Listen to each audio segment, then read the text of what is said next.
Dark Art Act, and Nazi Soviet Pact. I am, as always, your host, Christopher Paul Dugdale, MEDMA. We are Duncanville High School in these United States. And today is March the 30th, 2021. And on this date in history, in 1582, the calendar was changed from the Julian calendar to the Gregorian calendar. And when they did this reset, about 3 months later, there were people that were still celebrating New Year's, the old date, which is in April now. So they refer to those people as April's Fools. What a prank to play on people. You change the entire calendar just to make them look dumb.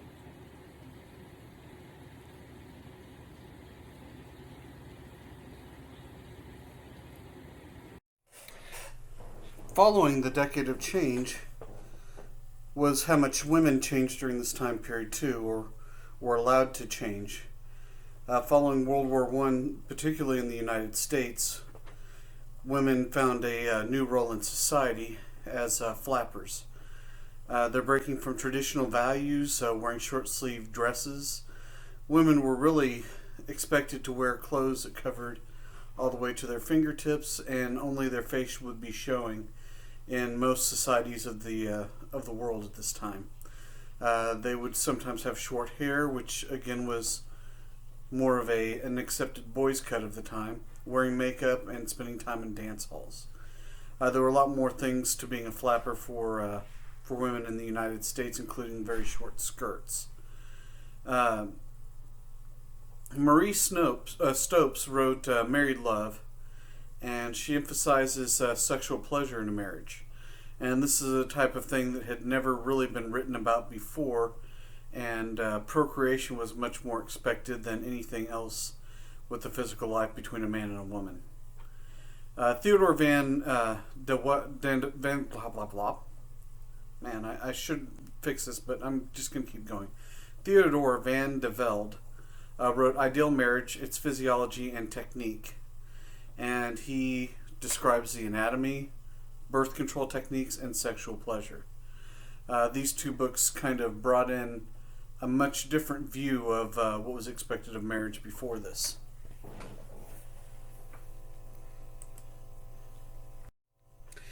The Dada movement. This tried to focus on the absurdity of life.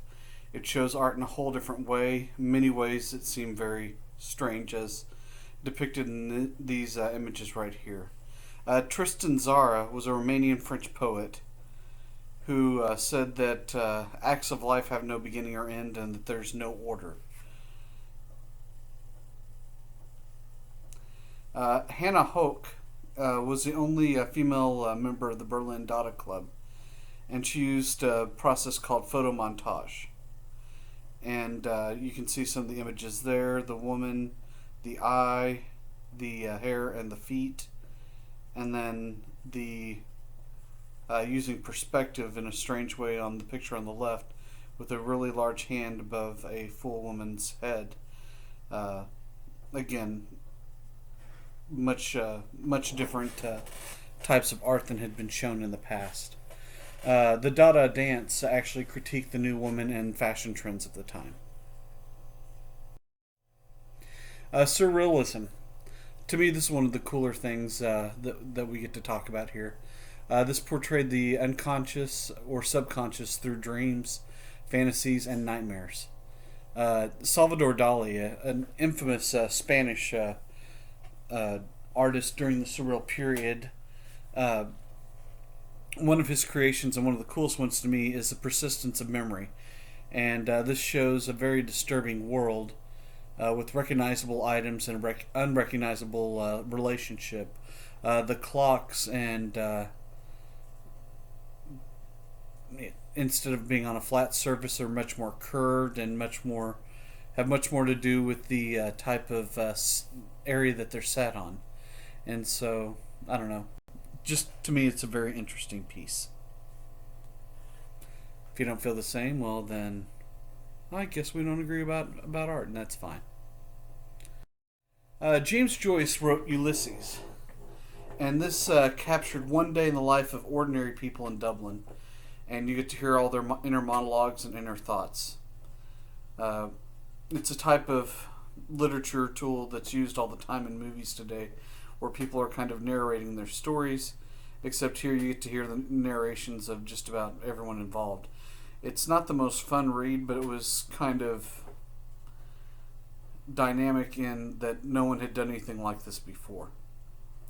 Virginia Woolf wrote Mrs. Dalloway in Jacob's Room, and this is another person that's trying to focus the inner monologues to tell what the people are really thinking about in the world.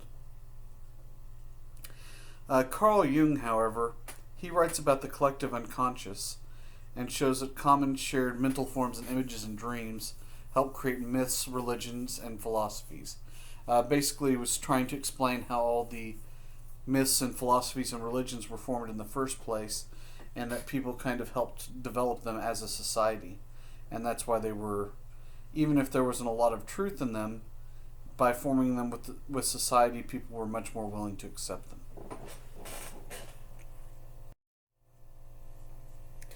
The Lost Generation. This is what's referred to as the survivors of World War I and the survivors of the Spanish flu. This is a disillusioned group. There's a lot of cynicism in the art, the literature, and the philosophy following World War I. We've looked a little bit at this. A lot of the world is irrational. It's very subjective, and a lot of alienation. Okay, not alien nations, but alienation like alone. All Quiet on the Western Front is really the opposite of a feel-good story. All meaning and innocence is lost from a group, a class of kids that volunteer to join the army, and they're one by one killed off or driven insane. And in the very end of the story, the main character dies through a very senseless act, just trying to draw a picture of a bird to recapture some of the innocence that he had earlier in his life, was trying to get back to who he was. And, well, anyway, all death was meaningless, all life was meaningless, according to All Quiet on the Western Front, and nothing you did mattered. Remembrance of Things Past. In this, Marcel Proust shows a childhood experiences through a narrative in a half-waking state. Just kind of glimpses of one time or another. They weren't really significant, but kind of a small minuet of what was going on in their life.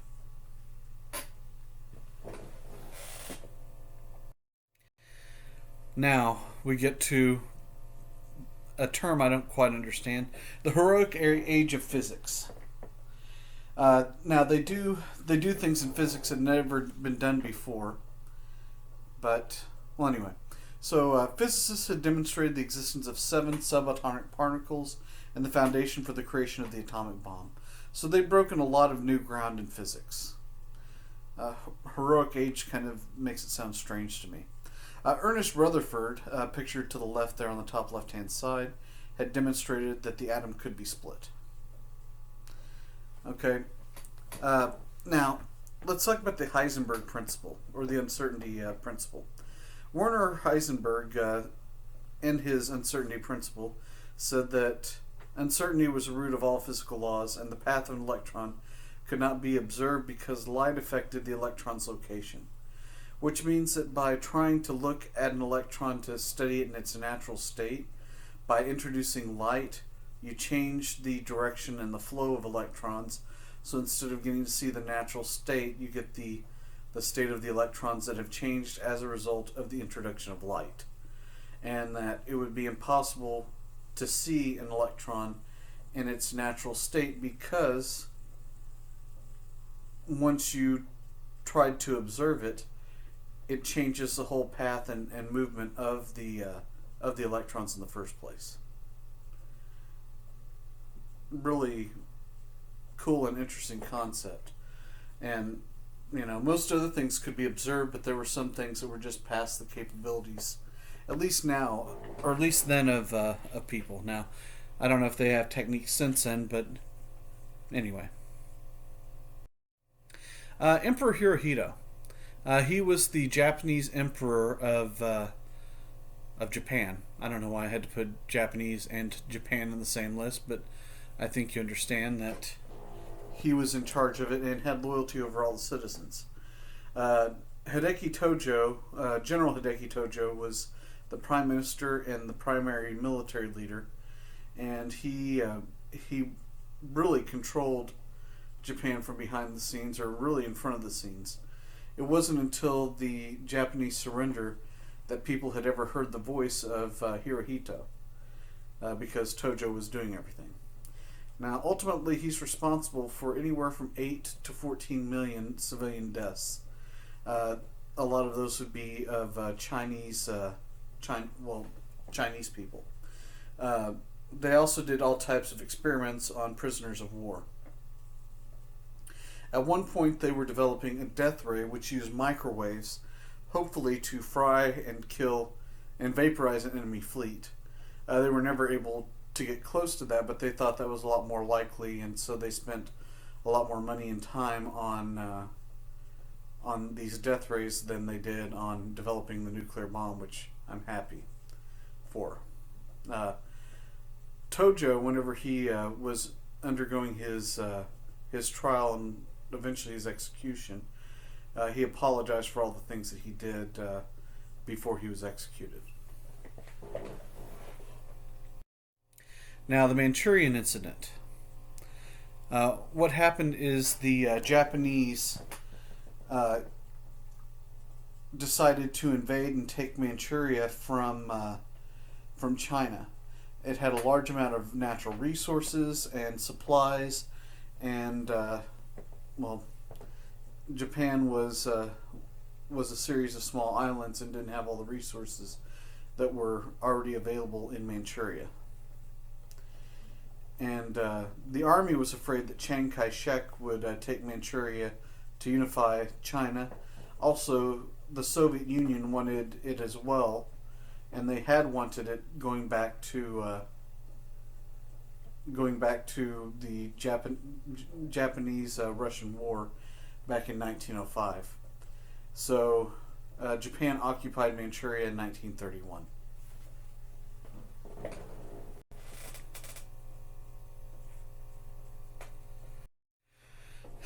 Now, part of taking land was also showing their military might, and one of the most infamous and horrible actions done by a military in between December 1937 and March 1938. So in about 3 months, the Japanese killed just short of 370,000 Chinese civilians and prisoners of war. They also raped another 80,000 women and young girls to try and breed out the Chinese. The whole idea was to reduce the Chinese population and create more of the Japanese population. You see inhumane things like the contest where someone is trying to see how many people they could decapitate in a short period of time. On the right, you see them practicing with their bayonets on live targets. And also you see the big pile of skulls and skeletons over there on the right as well. And at one point, just curiosity overtook them, and they decided to see how many people they could bury alive. Or not how many people, but they wanted to see what it looked like to bury someone alive. So they put these people in a grave, tied their hands behind their back, and just shoveled dirt over the top of them. Meanwhile, back in Europe, Hitler wanted to create a new European order around race. And he also wanted to get back everything that they had lost in the Treaty of Versailles, conquer France, subdue Britain so they could do whatever they wanted, conquer Eastern Europe so that they had someone to grow food for them, and also a slave force, kill off all the Jews and gypsies of the world. Now, as far as Britain and France, they don't really have a large military budget due to the Great Depression. Many of them were still struggling. Uh, Many of them still were awake with the horrors of World War One. They had won, but at what cost? And what was particularly even worse for the French was that just about every household in all of France had someone who either died fighting in the war, whether it was a father, a son, a brother, or or a husband. So it had hit them on a very personal level, and nothing that happened as a result of it had made anything better for them.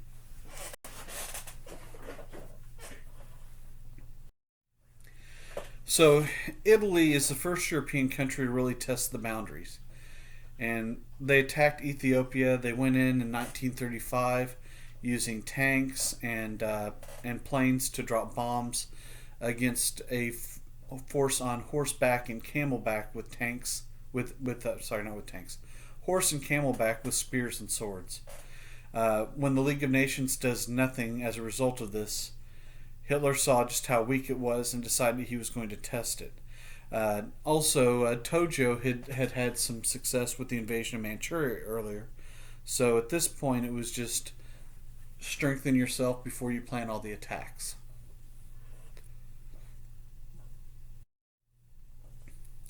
The Spanish Civil War. This becomes the testing ground for World War II. So General Francisco Franco leads his forces against the Spanish monarchy. He has support from the military, support from farmers, and the church as well. And they take over Spain in a very bloody civil war. He also has a lot of help from Hitler and Mussolini, who were trying to practice some of the techniques that they were going to use to take over the rest of Europe. The Popular Front was what was in charge under the monarchy. And this is a group of Democrats and communists who were trying to modernize the country, assure workers' rights and manufacturing. They had support from the Soviet Union, while Franco had support of Hitler and Mussolini.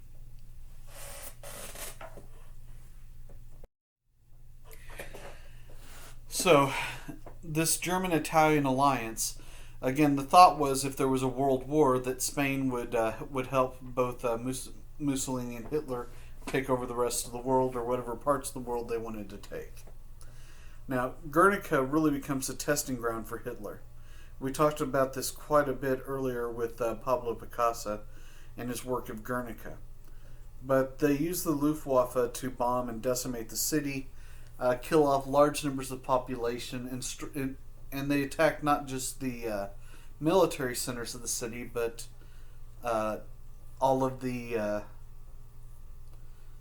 other structures, from churches to buildings of art that were no strategic value. Franco is going to win this revolution, and he stays in power from 1939 till 1975.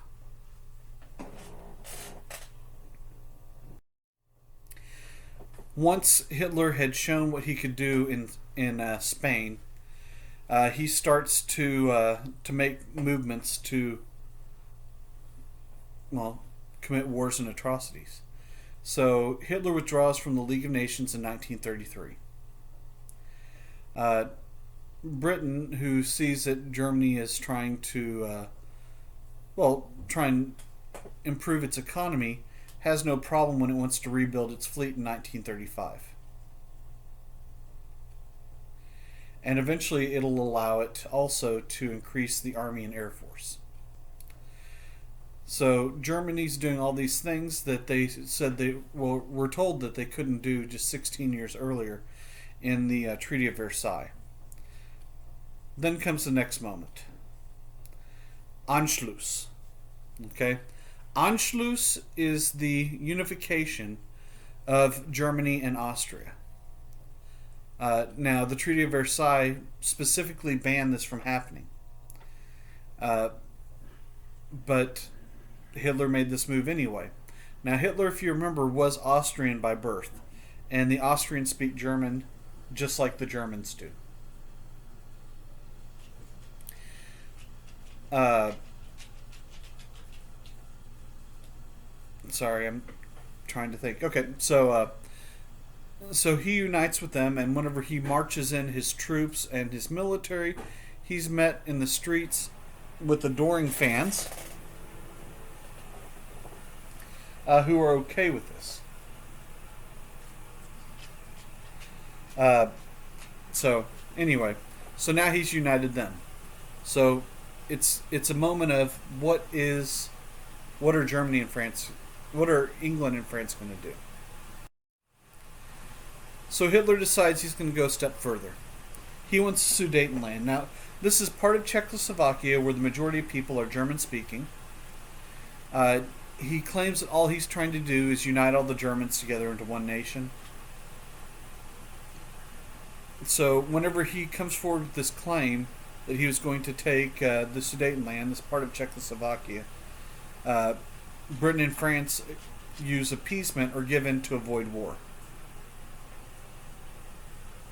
Uh, Neville Chamberlain, up there on the left-hand side, said, "We've achieved peace in our time.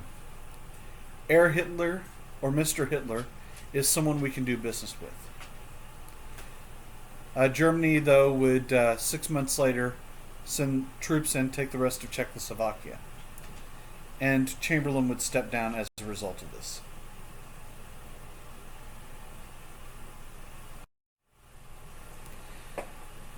The final steps are now in place.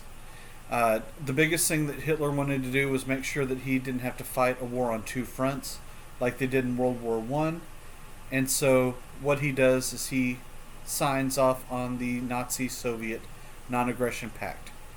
And they agreed, the Soviet Union and Germany agreed not to fight, and there was a secret part that said that they would divide Poland. So all that the Soviets had to do was just not attack Germany, and Stalin was not really interested in having any war, but to get Poland for free, that sounded like a great deal to him. So, September 1st, 1939, Germany invaded Poland using blitzkrieg or lightning warfare. They went in with their planes, bombed Poland senseless, and then rolled in the tanks. Now, the truth is that Poland didn't just sit idly by and allow Germany to take over. They sent out their cavalry, and the cavalry goes out against the tanks, and it's not even close. The horses become little but speed bumps as the German tanks roll right over the top of them, going in, taking Poland, and giving half of it to the Soviet Union. Then the Soviets and the Nazis together, well, not together, but at the same time, took many important Polish leaders and executed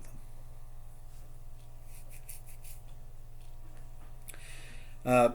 This was a breaking point, and as a result, Britain and France would declare war on Germany.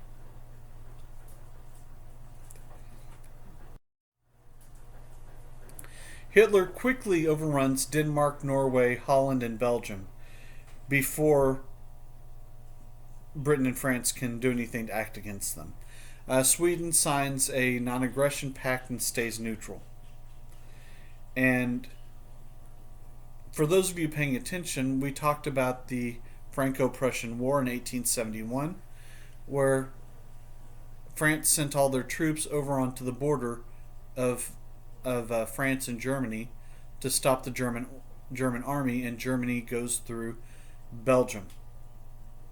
Okay, so then in World War I, a short 43 years later, Germany and France will go to war. France sends all of its troops over to the German border, and Germany invades through Belgium. 68 years later, and a short 20 years later, or 21 years later, they're at war one more time, and once again Germany will invade through Belgium. They move quickly into Paris. They take Paris, and there are 338,000 British and French troops that are trapped at trapped at Dunkirk. They have about 30 miles that they have to travel from Dunkirk over to British territory. The Germans decide not to press the issue, and the majority of the 338,000 troops will escape over to England.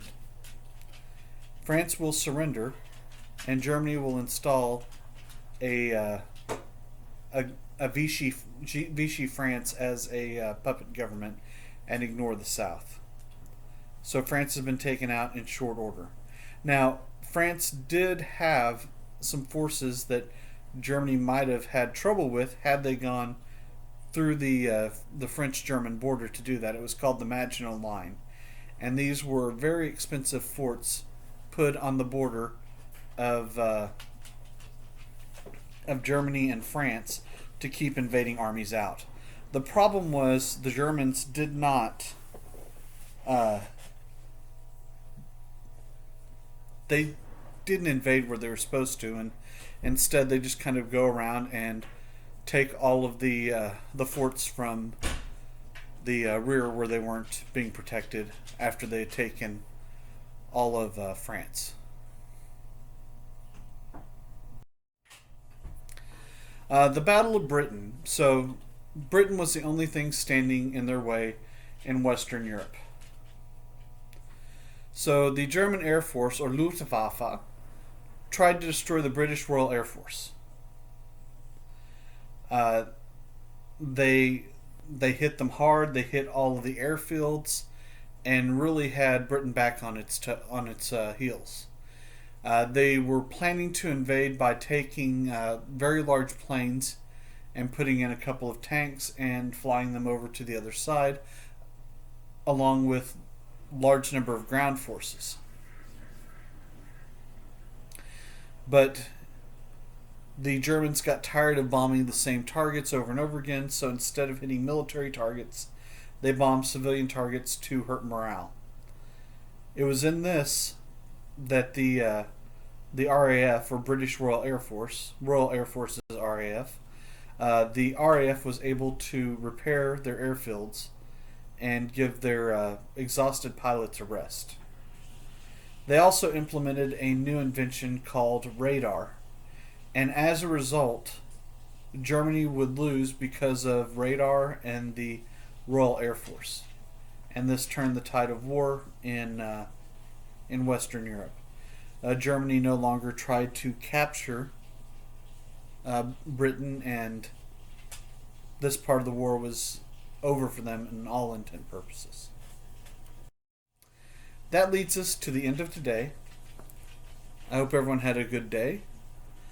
I look forward to seeing you here in just a few days, and in the meantime, please don't cocaine, please don't AIDS,